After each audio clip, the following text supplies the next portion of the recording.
Hello friends, WazirX की regular updates आ रही थी और अभी जो 14 अगस्त की लेटेस्ट अपडेट है वो मैं आपके साथ इस वीडियो में शेयर करने वाला हूँ, क्योंकि इसके बाद दो बड़ी अपडेट्स हैं जो कि 18 अगस्त और 21 अगस्त की हैं, जिसके बेसिस पर पूरा का पूरा डिसीजन डिपेंड करने वाला है कि किस तरीके से डिस्ट्रीब्यूशन होगा या फिर एक्चुअल में क्या ये स्कीम लागू होगी या नहीं, जिसमें हमें हमारा पैसा वापस दिया जाएगा और एक्सचेंज वापस चालू हो जाएगा।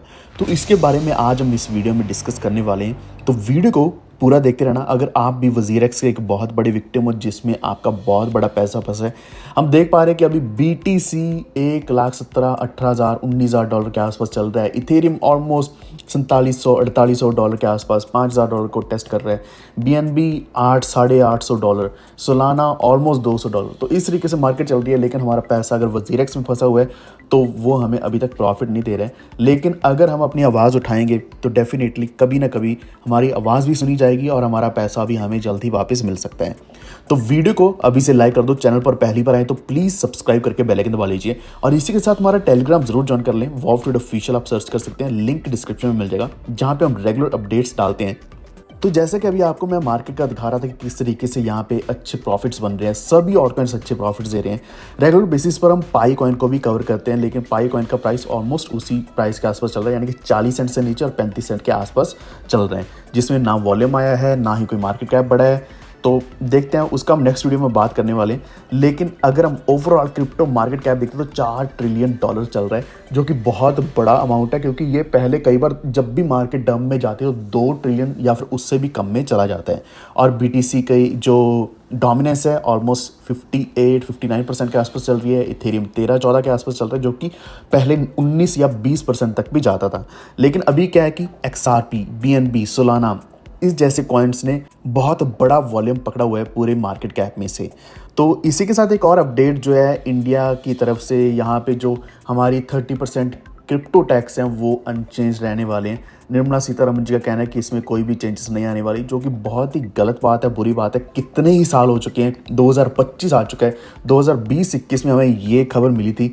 अभी तक भी लोग खुल के ना तो क्रिप्टो ट्रेडिंग कर पा रहे हैं, ना ही इंडियन एक्सचेंजेस को यूज़ कर पा रहे हैं। उससे इंडियन एक्सचेंजेस का भी लॉस हो रहा है और टेक्नोलॉजी भी आगे नहीं बढ़ रही है, ये हम सभी को पता है।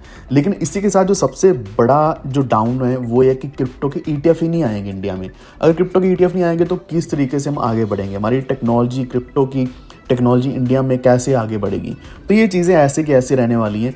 तो सिंपल सा सोल्यूशन है, हाँ, मुझे बताने की ज़रूरत नहीं, आपको पता ही है कौन कौन सी एक्सचेंजेस यूज़ करनी चाहिए या फिर क्या क्या मेथड्स हैं। अगर कोई डाउट हो तो आप पूछ सकते हैं, मैं आपके साथ शेयर कर सकता हूँ।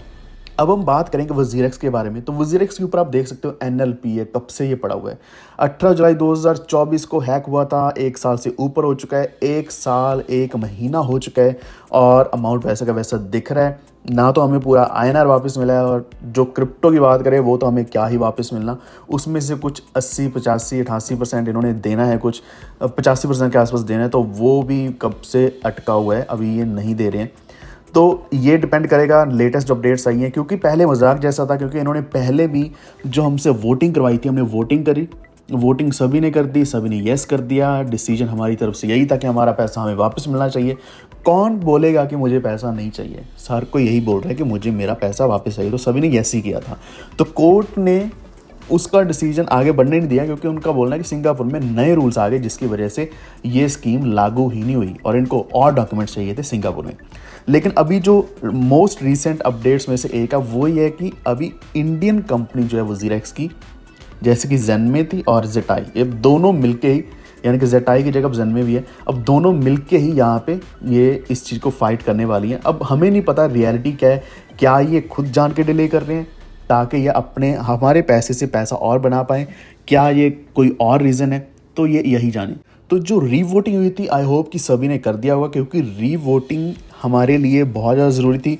मैंने अपडेट तो कर दिया था, लेकिन मुझे लगता है फिर भी बहुत लोगों ने इस बार रीवोट नहीं किया, लोगों तक ये खबर ही नहीं पहुंची कि रीवोट करना ज़रूरी है। हालांकि हमने वीडियोस बनाए, अपडेट्स दिए, लेकिन बहुत लोगों ने इस चीज़ को मिस कर दिया, जिससे क्या है कि डिसीजन थोड़ा उल्टा भी जा सकता है। जो पहले येस में था अभी नो में भी जा सकता है, क्योंकि मैंने ही अपने वीडियो के नीचे कमेंट देखे तो बहुत से लोगों ने ऐसा कहा कि वो तो मिस करके वोटिंग करना, और क्या अभी हम दोबारा कर सकते हैं। तो दोस्तों, अभी दोबारा तो नहीं कर सकते, रीवोटिंग वैसे ही एक दोबारा हुआ था। तो रिसेंट जो ट्वीट आया था उसके बेसिस पे हम अभी डिस्कस करने वाले हैं।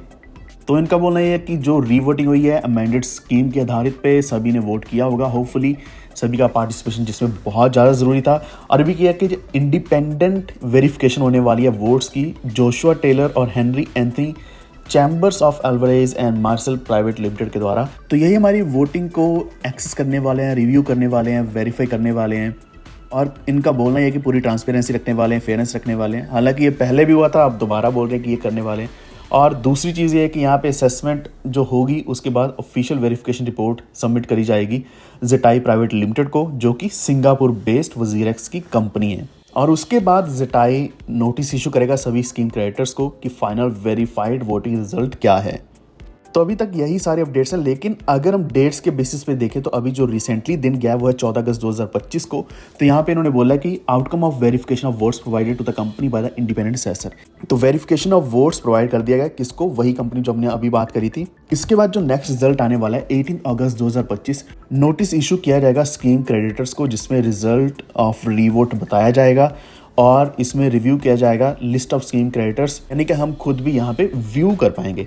21 अगस्त की बात है, यानी कि आज से लगभग एक हफ्ते बाद की बात है, जब क्या है कि कंपनी फाइल करेगी अमेंडेड समन्स और affidavit to support the sanction of the amended scheme, यानी कि जो नई स्कीम है जिसमें क्या कि डिस्ट्रीब्यूशन होना चाहिए और कंपनी को लागू वापस से करना चाहिए, रीस्टार्ट करना चाहिए, एक्सचेंज वापस रीस्टार्ट करना चाहिए। इसको लेकर समन्स एंड एफिडेविट यहाँ पे फाइल किए जाएंगे। यहाँ पे एक चीज़ बहुत ज़्यादा ज़रूरी है कि अगर स्कीम क्रेडिटर्स यानी कि हम सभी ने अगर फेवर में वोट किया है तो होपफुली सभी ने फेवर में ही वोट किया होगा, लेकिन इस बार वोटिंग गलत ज़रूर हुई है। गलत कहने का मतलब कि बहुत लोगों ने मिस कर दिया वोट करना, जिससे क्या कि हमारा लॉस हुआ होगा। तो यही है अपडेट्स वजीरेक्स को लेकर। लेकिन आपका क्या मानना है वजीरेक्स के बारे में, क्योंकि बहुत लंबे समय से हम इस चीज़ में अटके हुए हैं, लेकिन इसका कोई फाइनल सोल्यूशन निकल के आ नहीं रहा है। और यहाँ तक कि क्या है कि गवर्नमेंट तो वैसे ही हमें सपोर्ट नहीं कर रही है, यहाँ पे टैक्स वैसे के वैसे ही चला हुआ है।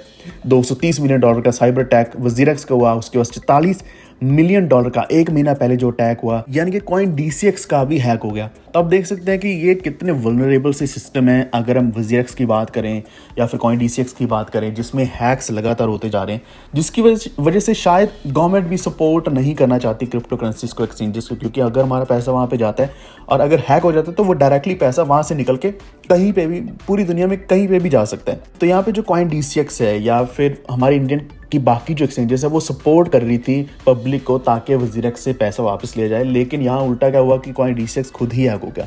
अब इसके बाद क्या ही कहना। तो ये सब सारे हालात चलते हैं और इसका रीज़न वही है कि गवर्नमेंट नहीं सपोर्ट कर रही है। कि गवर्नमेंट सपोर्ट करती है तो हमारा पैसा ना तो कहीं जाएगा और ना ही गवर्नमेंट यहाँ पे हमारा पैसा कहीं जाने देगी। पहले ही रूल्स ऐसे होंगे और रूल्स सपोर्टिव होंगे। और अभी मार्केट इतनी अच्छी चल रही है, यहाँ पे गवर्नमेंट को चाहिए था कि टैक्सेस को लो करना चाहिए था, लेकिन नहीं किया है। तो यही आज के अपडेट्स। प्लीज़ वीडियो के नीचे कमेंट जरूर करना नेक्स्ट वीडियो आपको किस एक्सचेंज के ऊपर चाहिए। एंड प्लीज़ इस वीडियो को लाइक एंड शेयर करते हो, हमारे चैनल को सब्सक्राइब करके बेल आइकन दबा लीजिए ताकि आप तक आने वाली वीडियोस के नोटिफिकेशन हमेशा पहुंच रहे हैं। Stay tuned. Thank you.